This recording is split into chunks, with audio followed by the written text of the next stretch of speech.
Hi guys, and welcome back to my channel, Sonic Love. So in today's video, we're going to be checking out the RG FC520. Now, I've tested a lot of these products where they're just single emulators, predominantly NES, and the quality have never really been that good. The designs have been questionable, and not only that, but also the build quality. These are incredibly cheap units with a single emulator. This is a new one. As you can see, it's very festive. It has lovely images of Santa, loads of sparkles, even a lovely reindeer. So I thought it'd be quite fitting. There is 3 variants. There's a red version, a clear, plastic, transparent black version, and also a black version, which I have there as well. Without further ado, let's jump right into the unboxing and first impressions.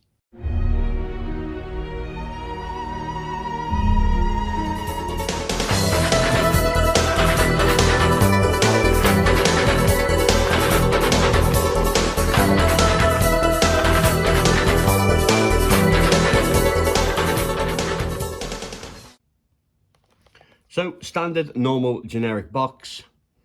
It gives us a DC 5 volts and AV port that is for video out. We also have a D-pad, start select button, and our game keys, which is A, B, X, Y. It has a single speaker on the back, volume rocker, and also a power switch. The box is pretty standard. It is able to connect to a TV with a 6-button gamepad as well. It'd be interesting to see how that is. Here are the specifications. So it comes with a nice 3-inch display, 480 games. So be able to test them out and see. Now, predominantly with these, they're terrible for screen tearing. I'm not really sure whether that'll be a fix on here. I know that I'm just doing a video and editing the video for the Mi U, which is absolutely incredible. But this one, I have a few versions. I also have the Q36 coming, which is a mini. So a bit much like the Game Gear minis. Looks really good. IPS display. I've also got to do a video for that one. So in the box itself, you have your usual rigmarole. We have our AV cable. Obviously, they should be really doing HDMI now. There is no excuses. Not everybody has a AV on their TV, and they would have to go out and buy a TV just for that. That's not going to work. So we have a power cable, which is actually USB Type-C. That is nice. We also have a gamepad.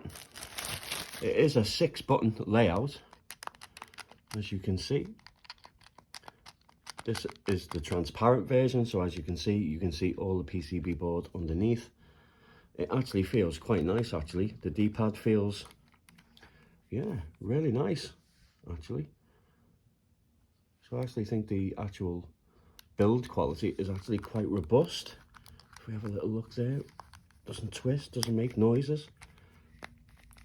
D-pad has a relatively lovely bit of spring back to it as well. D-pad is quite nice. Start select, so that's pretty cool. We have our usual toilet paper manual. We just stick those back in. Now for the unit itself.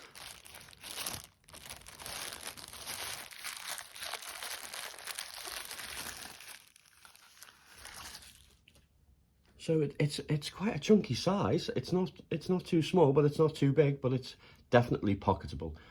I think that if you guys are like myself, where you like NES, which was very, very reminiscent of my childhood. I used to play Mario to death, especially Mario 3. Couldn't get enough of it. So no doubt it will have this on here. We do have an interchangeable lithium battery, which is easy to replace if you need a new one. You can see the mono speaker. You can actually see that it is a transparent look on the design itself, but it's quite solid. It's really solid. I think that this, if you drop this, I don't think you would worry. I don't think it would actually break either. which is pretty good. So it's quite nice to see an actual very nice quality build for once.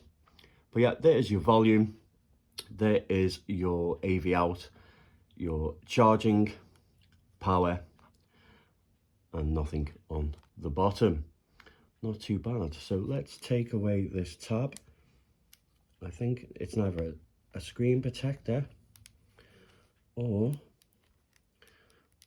I'm not very good at these. Normally I pull these green things off and leave the screen protector on. But let's see if we can do this in one fell swoop.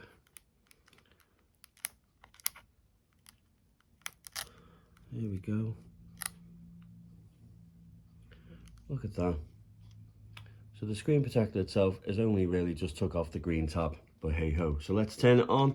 We're going to have that usual interface. Okay, so we have 40 in one, and we also have 480 games in one. I do think that a lot of them are going to be cloned, but we'll just test that out anyway. So if we press start, so the screen itself is actually really nice. The viewing angles up and down are pretty cool. I'm sure you can see.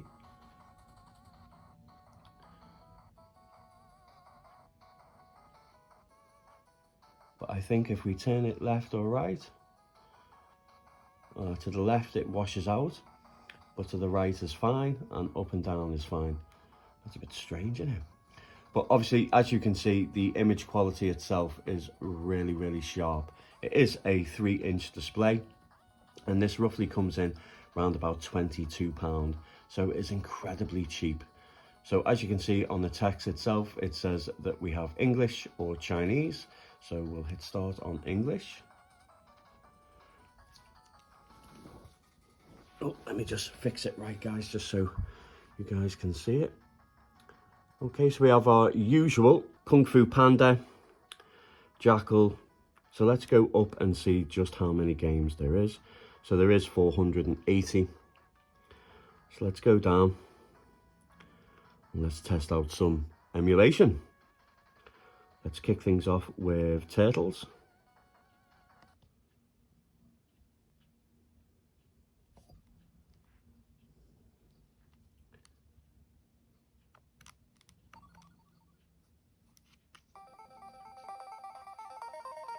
The sound itself is very clear, but it's not very loud. I really do like the transparent shell, but there is a lot of light bleed on the side, which is to be expected. But just to be aware that that will be the case. So if you're sitting next to somebody, that might blind them. Okay, how does the back look? Okay, so we can see all the components. And also there's a lovely little neon blue glow there as well, so it'll look nice in the dark. Okay, so as you can see by the screen itself, the pixels are really, really nice. It is a 4:3 aspect ratio, which is perfect for NES. So let's choose Michelangelo.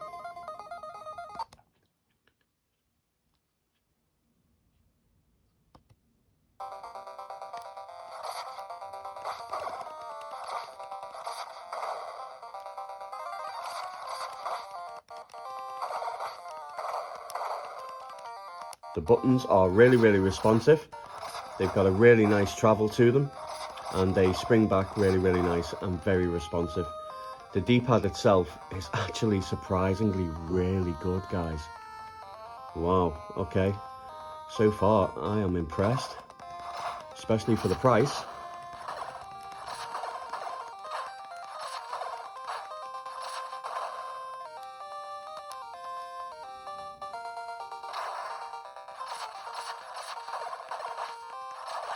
So sadly, also with these units, there's never a home button. You literally just have to turn it off and turn it back on again and go through the rigmarole of selecting.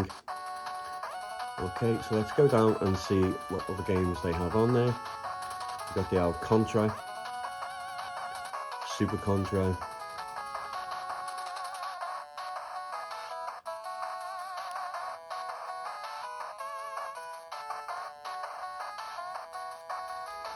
Let's test out some Super Mario Brothers.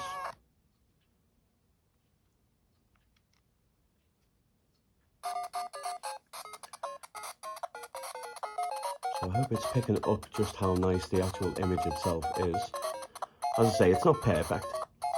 It does go a little bit washed out when you go to the left, but the right is fine and up and down is fine, which I find really odd. But yeah, I think the emulation is perfect. And as you can see, it doesn't look like there's any screen tearing so far. It's playing really, really smooth. The sound and the audio is also very nice. I think we may have our first incredibly cheap NES handheld that's pocketable and also a fairly decent quality. As I say, it's not perfect, guys, but I think if you're a fan of NES and you're looking for something on the go, this would be perfect.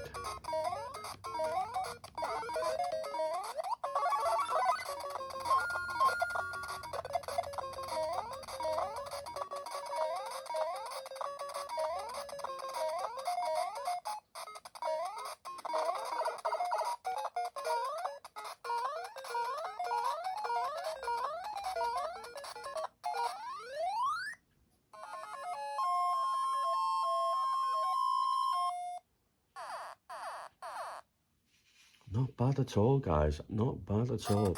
Okay, let's check out a few more games.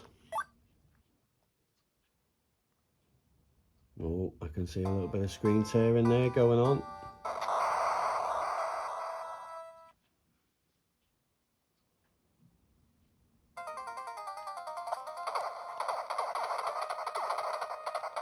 That's not bad, actually.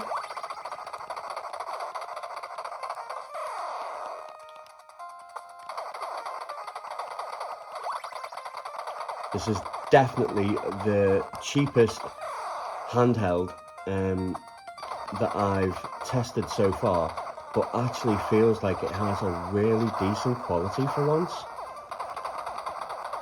As I say, the D-pad is really nice, guys. It's very responsive, there's no lag.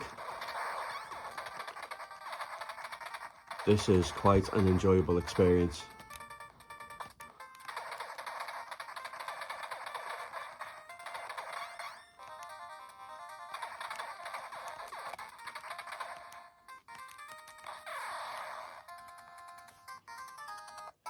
So let's see if I can just hit continue. It's hard to tell just how nice this screen is, but as you can see, the pixels are really nice, sharp.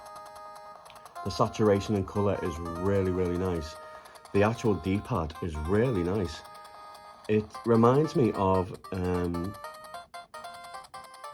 RG351P on the buttons. Obviously I thought it was Pow Kiddie, because obviously I bought it from Pow Kiddie store, but the actual product itself is Anbernic, which is pretty cool. I'm really impressed with this, guys. I really, really am. I think for the price, it can't be beat. I think this is really, really good. I would love to know what you think of the RG FC520. Love to know in the comments, guys. If you would like to see any more on this, maybe a little bit more gameplay, then let me know. But so far, I think this is an ideal product. If it's for you as a collector and you love NES, or whether that you want to give it as a Christmas gift, which I think it is intended for, which is pretty cool. But I really, really love it. I think it's really, really good for the price. Love to know what you think, guys. And a like would be really appreciated, as it helps out the channel massively, and it's no extra cost to yourself.